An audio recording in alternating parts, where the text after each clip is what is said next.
Yo, what's up mga idol? So ngayon, panibagong tatuan at panibagong kagwapuhan na naman tayo mga idols, no? So ngayon mga idol, yung gagawin natin is chest tattoo mga idol. So kung nakikita nyo dyan is nag-stencil tayo kung saan ang design ng ating client, no? So dyan niya ipapalagay. So syempre, shout out nga pala ni Boss Idol John Bell.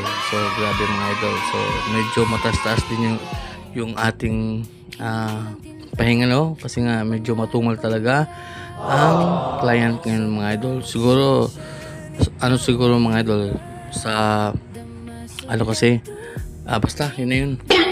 So dyan mga idol, nag-start na tayo dyan mga idol. So yung ginamit nating needles dito mga idol is isa lang mga idol. So yung size na needle na ginamit natin dito is 7RS. So hindi tayo gumamit ng RL or yung lining at saka RM. So yung round magnum.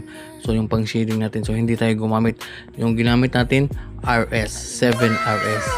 So hanggang sa matapos siya mga idol. So akala ko nga mga idol ay hindi to matatapos kasi nga alam nyo ba na first time to ng ating client, natapos na pala tayo.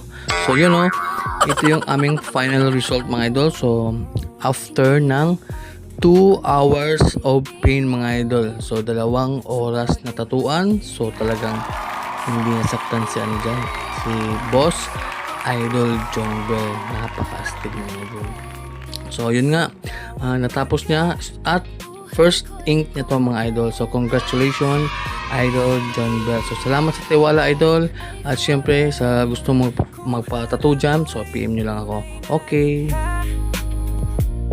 Damaso tattoo, panalo ka na. Sa bawat guhit may alaala, sa bawat tinta